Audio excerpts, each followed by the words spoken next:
So, hey, welcome to Cat's Coffee Talks. I'm Kat, and I have Tim Langford from Too Slim and the Taildraggers here. Can you believe that? Yeah, big time. You hit the big time. Spokane boy making us proud. So I'm going to read his bio because there's so much here I could never memorize it. So Tim Too Slim Langford is a monster guitarist and unabashed blues rocker whose influences run the gamut from Lightning Hopkins, Freddie King, Duane Allman, Leonard Skinner, and Robin Trower. I definitely can hear all that. He is a prolific singer-songwriter whose songs have now yielded an impressive 13 studio, 2 Slim and the Taildraggers albums, 2 solo albums, and several live CDs, all on his Underworld Records imprint. Too Slim and the Taildraggers are Tim Too Slim Langford on guitar vocals, Zach Kasick, is that how you say it? Cossack, yeah. Kosick on bass and vocal, and then Jeff Shaky Folks, yep. Folks on drums and vocals. For 3-piece, man, you guys just blow me away. All right, so High Desert Heat is the latest giant step in the evolution of their contemporary blues rock sound that has been described as straight whiskey blues with a southern rock beer chaser. I love that. High Desert Heat charted 11 times in the Billboard Top Blues Album Chart of 2018 and was nominated for Best Blues Rock Album at the 2019 Blues Music Awards. High Desert Heat is also featured in heavy rotation with Sirius XM's B.B. King's Bluesville, love it. Their previous release, Blood Moon, nominated for Blues Rock Album of the Year at the 2016 Blues Blast Music Awards, and was voted Blues Rock Album of the Year in 2016 Jimmy Awards. Blue Moon reached number 6 on the Billboard Top Blues Album Chart in 2016, and the 2014 release anthology was voted number 1 Blues Album of the Year by Blues Matters Writers Poll 2015. Good Lord. The 2013 release Blue Heart rose number 3 on the Billboard Top Blues Album Chart and was nominated for Rock Blues Album of the Year at the 2014 Blues Blast Music Award. Shiver 2011 was nominated for Blues Rock Album of the Year by the Blues Foundation Blues Music Awards. Too Slim and the Taildraggers' high-energy blues rock has been thrilling audiences for years. The band's ever-evolving musical direction cannot easily be classified into any box or category. Tim Too Slim Langford has reached lifetime achievement and Hall of Fame awards by 3 Northwest Blues Societies, as well as more than 40 regional and national music awards. Too Slim and the Taildraggers music has also been featured on MTV series The Real World and Road Rules. After 30 years of knocking it out of the park on recordings and stages across the world, Too Slim and Taildraggers shows no sign of slowing down. God, I hope not. And I think we can, yeah, that's my favorite album right there, The Remedy. This is our newest one here. Yeah. Yeah, that's my favorite album. The bio was pre The Remedy. The Remedy. Is that your latest one?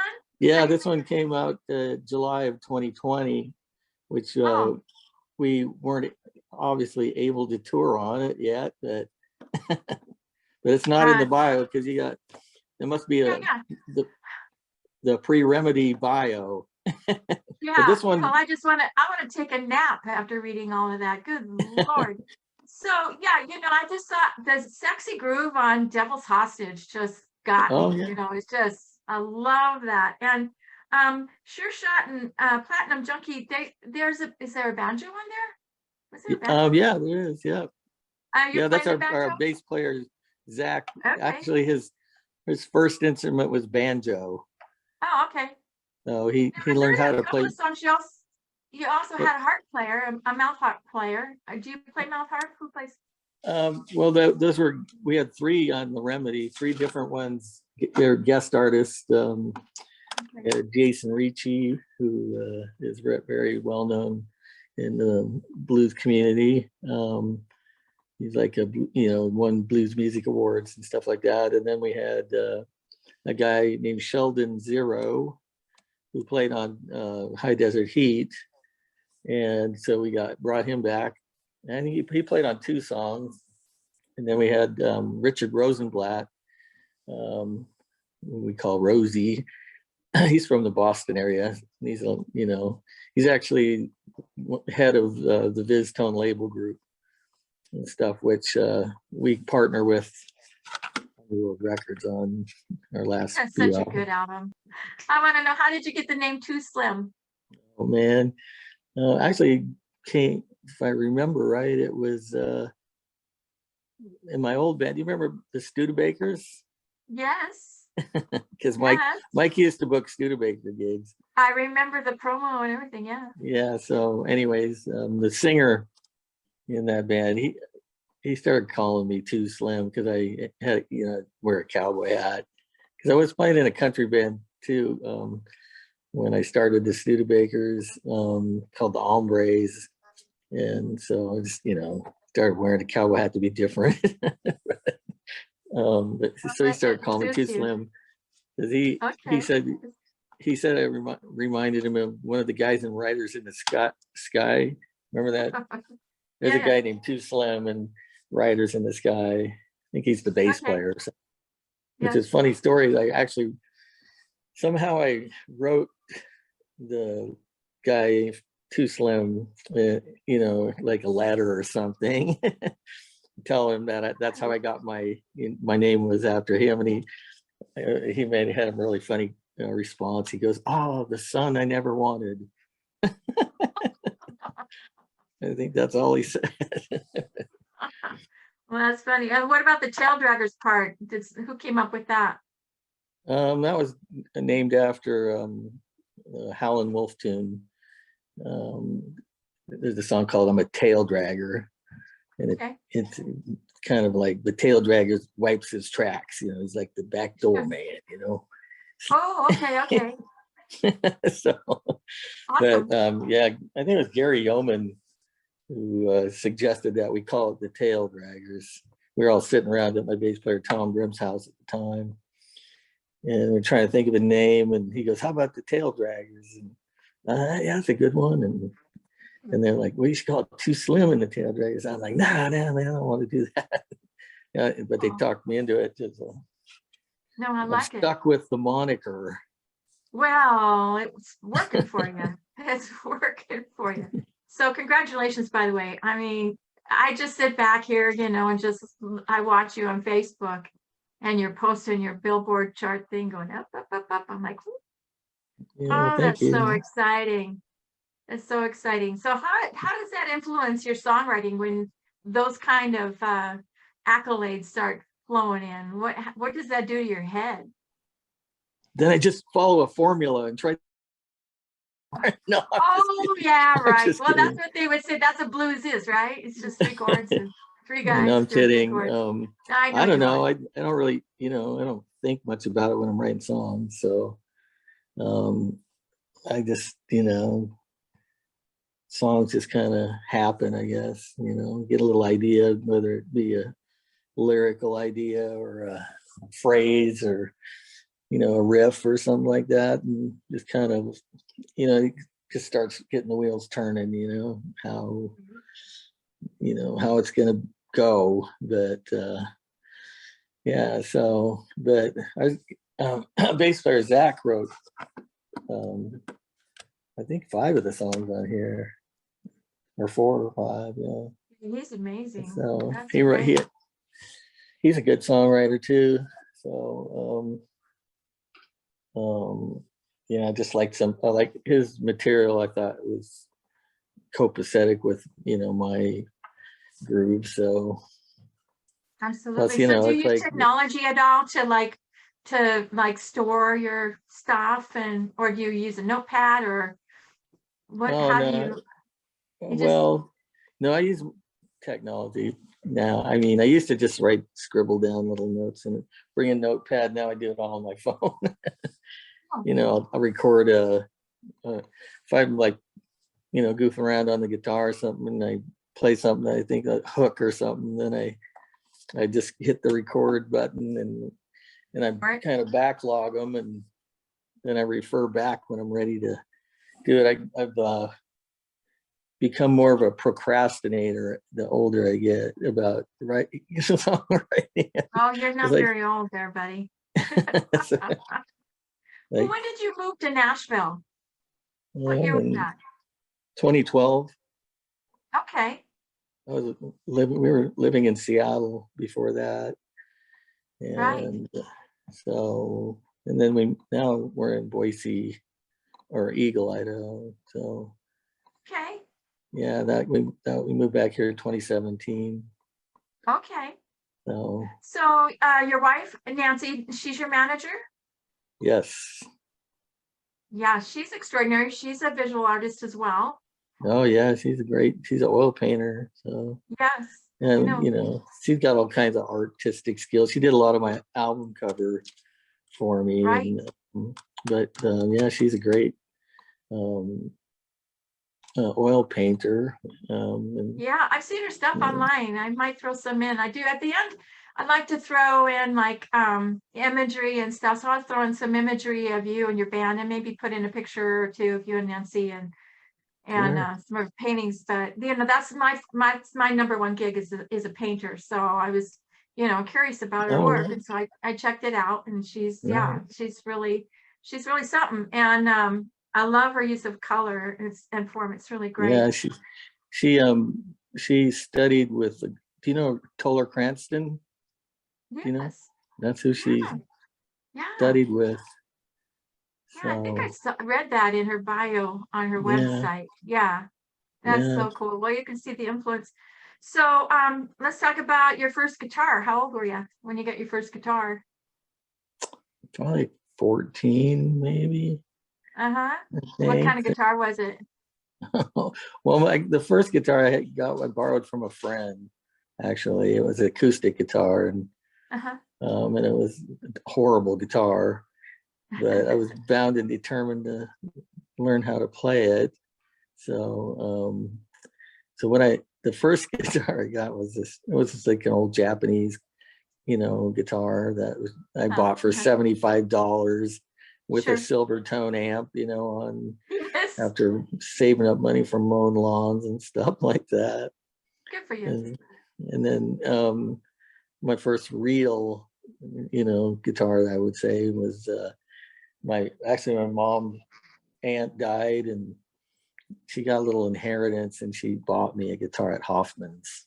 She bought me a Fender Awesome. Stratocaster. So Oh yeah. yeah, so Good. that's pretty jacked about that. It was, the white one like Hendrix's, All you know. right. Really cool. So how old were you when you first up on that stage? Well, I did, I guess, like professionally, Oh, like, or like I played in oh, high school professionally. and, yeah, Yeah. and stuff. And I played with the jazz orchestra at East Valley. And Okay. Yeah, I knew you went to East Valley. Yeah. yeah, and then I played with Spokane Jazz Orchestra because my I did for not know this. yeah, and then I I guess my first like gig in a bar was with the country band the Hombres because I saw an ad in the paper, country band looking for um, lead guitar player and bass player, and my friend from high school was a bass player. So every weekend at the Swinging Doors probably for like 2 years, but I think I was only 19 at the time. So when I joined the band, they let us in. So Yeah, yeah. I know those days. I remember those days where you had to stay within 20 feet of the stage or something like that. Yeah, my dad was a double bar pedal steel guitar player, and so I was raised on, a lot of band oh practice at our yeah, house. He had a steady gig out at the Slab Inn, oh so yeah. I used to that's go out. mostly, yeah. So I used to I go I out grew up there a on lot. I sang with his band a little bit, but I'm a jazz singer, Yeah, right, but I would do some, Anne Murray stuff for him. right. I But always wanted to yeah, play so steel guitar. I always wanted to learn to play steel guitar, but it's yeah, well, he was really good. He was really good, and I didn't appreciate it much when I was younger, but I sure right, do now. When I hear it, I'm like, oh wow, that sounds like my dad. right. So yeah, he played it almost right up to his dying day. Yeah, When it's in your blood like that. So it was the Hombres then that was your first band? Yeah, it wasn't really, I guess it wasn't really my band, but Well, the first band you were in. Yeah, yeah. yeah, the first band I was in. Actually, I did, I played with some, friends in high school. And we had, we'd play parties once in a while. And so I guess, I had that band, and we called Right. that band the Wing Biscuits. Biscuits. Mike used to call those garage bands. And he would go, and audition them. And I stopped going to auditions because he always made the lead singer cry. Jeez. I was like, I can't handle this. I'm Yeah. a lead singer. This is too cruel. But Well, yeah, well, I know he had a lot of respect for you. yeah, So, well, my cousin, is Steve Springer. You know Steve? oh yeah, I think Yeah, I remember that now. God, I love that yeah. guy. So Steve was Yeah, kind of the one that got me really interested in music, and he was, so when we were little kids, he had all the cool records and everything, and he had, yeah. had a Nehru jacket and long Oh yeah, hair, and he had guitars and stuff. And yeah, but he was playing in bands in Spokane forever. yeah. He's like family here. Yeah, Yeah, so he played with Pat Barkley and yeah. all those guys.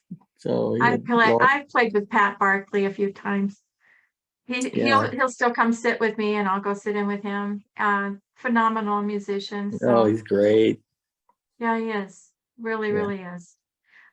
So who has had the greatest influence? I mean, I read some of it in your bio, but who would you say has had the greatest influence on you as a singer, songwriter, guitarist? He's well, the one of the people that really inspired me to pursue like playing original blues kind of music was, I saw Robert Cray at Washboard Willie's, Oh yeah. and that's when I was going to college, and I had a fake ID. So the bass player in the jazz group at Spokane Falls Community College, he said, "Man, you like blues, right?" And I'm like, "Yeah, sure." He goes, "Well, you got to go see this band." And so I went down there thinking, "Oh, am I gonna get in?" It was Right, right, expired and everything. The guy had right. a beard. And it was a guy named Irvin Pills. I remember You I don't know remember? how I got that idea, but It's hilarious. they just kind of looked at it and looked at me and went, "Go on in." So they'd always let me in. And but that was, and when I saw him play, Curtis Elgato was in the band and stuff. And so when I saw that, I was like, oh man, I want to do that, Yeah, but as that's far cool. as, like early guitar influences, I just liked everything, like the Beatles, I like the Stones, like Black Sabbath, and I like jazz, stuff. And I liked, the like people like Lightning Hopkins and T-Bone Walker and Otis Rush and um, Freddie King, BB King, all that stuff. Definitely. So I just Yeah. tried to absorb as much of it as I could, because I Well, wanted to be able to play as many styles as I could. Of course, now I just play the way I play, but well, in my opinion, if I might say, your style is very nostalgic, but also very current as well. And it's a great mix. And there's a few times where I thought you sounded like I didn't know if I should say this or not, because I thought, well, but Paul McCartney as an older singer, his voice has changed so much over the years, his oh newer my stuff. God. And your Yeah. voice has that same kind of texture that he's Wow. got right now. And so I was surprised, to hear some of that coming through. I thought, this sounds like Paul Yeah, McCartney. I would never guess somebody would say that about my Yeah, singing. right. Well, his voice has changed as he's gotten older. It's a lot more Yeah. texture to it, and your voice has a lot of texture to it. And it's like Leonard Cohen. I mean, I love that. Yeah. And it suits, and that suits your style. I was gonna say, like, the one song you did, I wrote it down here. Well, it's your name of the album. It's the High Desert. Is it High Desert Heat? Yeah. I thought, where's Clint Eastwood? That I felt like I Oh, was in the desert. It just you have the ability to actually create an atmosphere yeah. that, honestly, I mean, because I've evolved through a lot of different periods of my life, pre-Cavender, post-Cavender, and post-Cavender, Mhm. and there's a pre-Cavender person inside of me that was really immersed in this kind of music, and it Mhm. takes me back, to where, Right.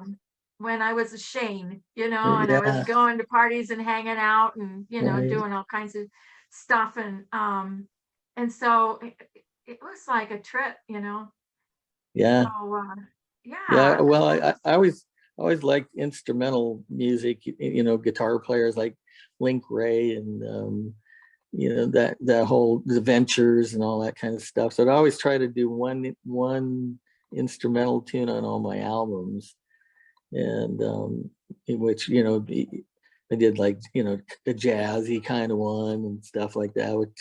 But when we did High Desert Heat, we were pretty much done with the album, but we didn't have a song for the song title, right? And I said, well, we got this out. We're going to call this album High Desert Heat. We got to have a song called, High Desert Heat. That's how the song was born, And we were through the in back the door. studio. We were in the studio, and I saw there was a baritone guitar hanging on the wall at the studio. I grabbed that, and we just wrote that song on the spot. Wow. Took us about a half hour. Wow. I love that story. Yeah, it turned out great. It was just like the way the baritone guitar sounded and Oh, stuff. totally. It just created the whole. Plus, I had that thought of like that Clint Eastwoody kind of thing in my Yeah, well, head. check. So, You did yep, it. Yeah, there it and goes. the little rattlesnake Little and Sergio Leone here coming yeah, at you. yeah, yeah, yeah. Oh, I love it. Yeah, I love it. So that's great. So, do you write songs when you're not inspired, or you wait for the inspiration, or you just get in there and you do the work? Yeah, I've written songs when I'm not inspired.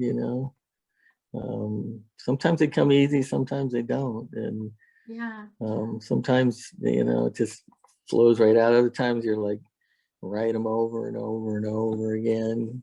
Um, so yeah, I really have no formula for writing songs and Yeah. stuff. It's like So it's art. It's like any you know, art form, really. I just Yeah. try to absorb things I like and incorporate them into something I'd want to play, I guess. Plus, being in a trio, you know, I have to. I always think about like, how am I going to play this song live? If I really like this song and I want to play Right. it live, how am I Right. going to do it? So I try to Right. keep it stripped down as much as possible. But, I mean, we've incorporated loops into some And of our songs in the past. Yeah, like on live. Tales of Sin and Redemption, that album we experimented with putting in loops and stuff. And I actually we actually did on several albums, and they ended up doing them live with the loops for a while. It was fun. I mean, yeah. So, when you're doing these tracks and these loops, is collaborative, or do you mostly take that on yourself to make that happen, or? Actually, the first one I ever used was on our album King Size Troublemakers, and I had, it was just when that kind of loop technology was coming out. I had this little thing, and you could record a section of a song, and so there was this intro that was off of Lightning Hawkins album, so I recorded the total intro of it, and then we were able to take it in the studio and change the key, for Crazy. the chord changes and stuff, and it made a whole loop and played with it, and and nobody knew the difference. So it was, And it's a I fun, mean, it's fun. I would imagine yeah, it'd be really fun. yeah. But we had on the second when we did Tales of Sin and Redemption, most of that Dave Siebert created those loops. Yeah. So yeah, and then when we did Fortune Teller, we just took live loops and used them. You know, we would single out some of the tracks, some of the percussion tracks, and maybe some background vocals, and then play along with it. You know, and so it worked. I mean, it works, and it's kind of fun, but you know, we're kind of now. It's like, man, we're too lazy to do that now. It's just want to play live. Well, I gotta tell you something, brother, that I have a friend who passed away and his dying wish was to watch you live. Oh, really? Yep, and it just happened that you showed up in Spokane right before he passed away, and Oh he was man, sitting right in front watching you, and he no was like, kidding. "Yeah, I Oh, need to, yeah, isn't that something?" yeah, yeah. It's kind of chokes me up a little bit there. I know, But, I know. So we've got Jesse. He's got a cancer battle going on, Peter yeah, Rivera's son. right. And so there's going to be a festival coming up is Mm-hmm. that in May? May Yeah, it's May 14th? 14, 14th. 15. I don't, might be 14, Yeah, 15, 16, but yeah, it is. That's what I yeah, thought I saw. I've been promoting it, but I know Jesse, of course, and Peter and I are good friends. But uh, what other gigs do you have coming up? Do you have anything else coming up in our area? Or are you touring around? And then I should well, back up the bus and go, yeah, pandemic, how's that been working for you?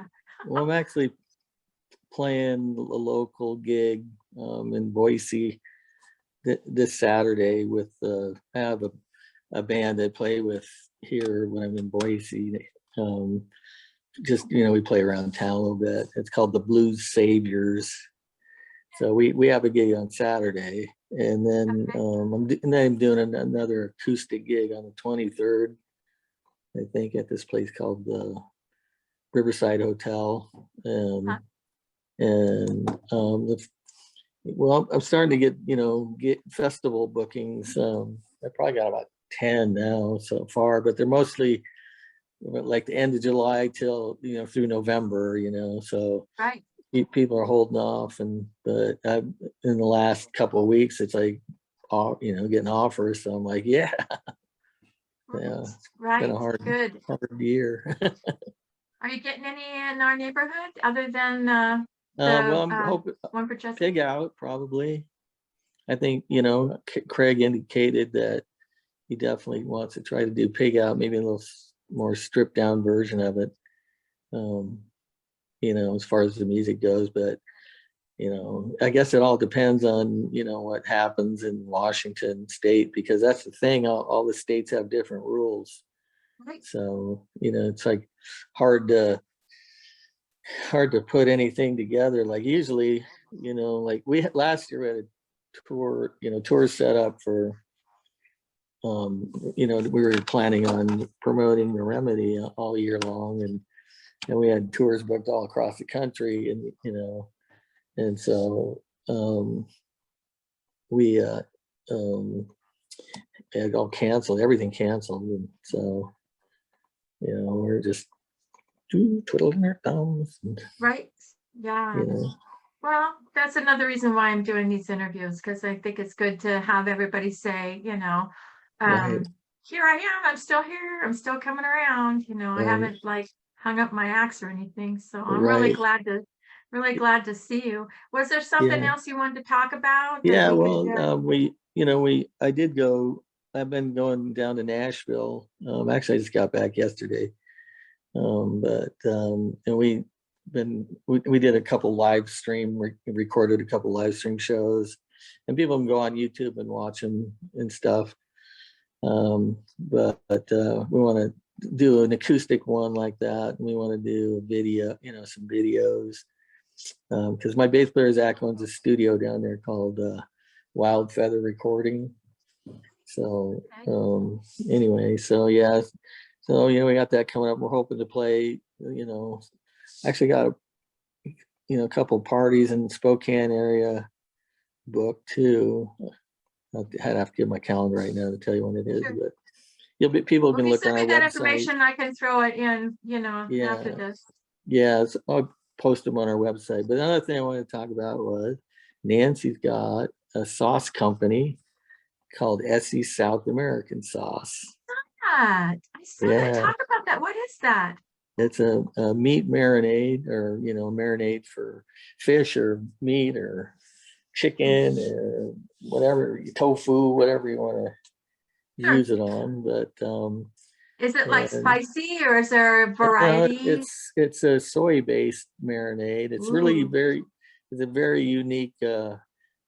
I'll get you. I guess I can send you a photo of what it is, but they sell it at the they sell it on Amazon, okay. um, and it's also in grocery stores in the Midwest. So, Super. Well, but yeah, congrats to her for that. something that, He's and such a good everybody should guy. try because it is so good. I'm not kidding you. I don't know one person who ever tried it didn't love it. Okay, well, I'm gonna get some. I'm gonna get All some. right. I'll let you know. Yeah, Yeah. what a good guy. Right, so this will be posted probably in a couple of weeks. I'll give you a All heads up. right. Okay. Great. I gotta do Perfect. some editing, make sure that Yeah. I, haven't done anything All right. Let me know if you appropriate. need any other content or anything. Okay. I will. I'll email it to you. All Okay, right. All right. sounds Thanks. good. You guys Thank, take care. all right. Nice talking to Bye-bye. you. Bye You bye. too.